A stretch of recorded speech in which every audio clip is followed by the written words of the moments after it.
The streets of Pune were alive with music. It was the Ganesh Chaturthi festival, and everywhere, Raju, who was 6, and his little sister Priya, who was 5, looked. There were colorful decorations and happy people. Rio, their dog, wagged his tail in time with the drum beats, and Mithu the parrot on Priya's shoulder kept trying to sing along, though his tunes were, well, let's just say they were enthusiastic. Papa had bought them little toy drums. Raju banged his loudly. Boom! Boom! Priya's was a bit softer. Tap, tap, tap. Rio woofed softly, as if adding his own bass line. They followed the sound of a big procession. There was a huge, beautifully decorated idol of Lord Ganesha. People were singing devotional songs and musicians were playing all sorts of instruments. Drums, flutes, and even a funny-looking horn that went honk. Sometimes at unexpected moments. But did that horn just hiccup in the middle of a serious song? Raju and Priya tried to march along with the procession, banging their little drums. Rio trotted beside them, occasionally letting out a happy bark that sounded suspiciously like he was trying to join the singing.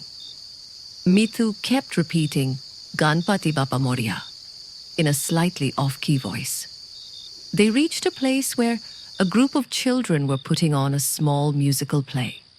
There was a little boy dressed as a tiny Ganesha, and girls with tinkling anklets dancing gracefully. The music was sweet and rhythmic. Hey, what was that unexpected squeaky sound coming from behind the musicians? Rio's ears perked up. It sounded like a tiny mouse trying to play a flute. Raju and Priya giggled, trying to see what it was, but the crowd was too big. Later, they stopped at a stall selling delicious modaks, Lord Ganesha's favorite sweet. They ate the sweet dumplings filled with coconut and jaggery. They tasted like little bites of happiness. Could the sweet taste of the modak somehow be singing a happy song on their tongues? As the evening began to settle, the sounds of the celebration softened a little. Some families were sitting together, singing quieter songs. The lights twinkled and the air felt peaceful and joyful. Papa pointed to a group of people playing soft music with stringed instruments. The sounds were gentle and soothing, like a lullaby. Raju and Priya felt their eyelids getting a little heavy. Were the soft notes of the music carrying little sleepy messages on the breeze? Suddenly, Mithu, who had been relatively quiet, let out a perfect clear whistle of one of the devotional songs.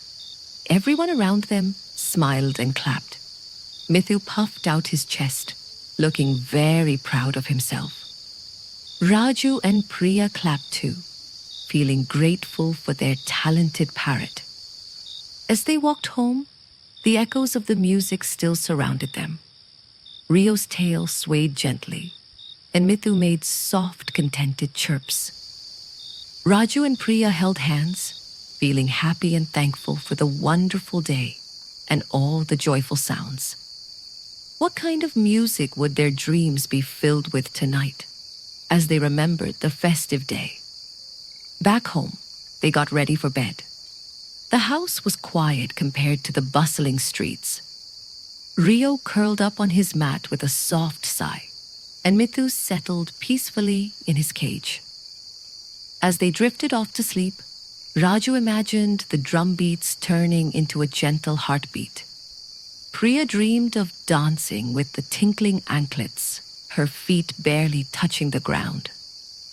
Rio dreamt of chasing musical notes that bounced like playful balls, and Mithu dreamt of leading a whole orchestra of singing parrots.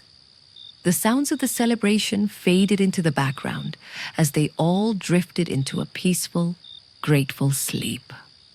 Good night, music lovers. Sleep sweetly.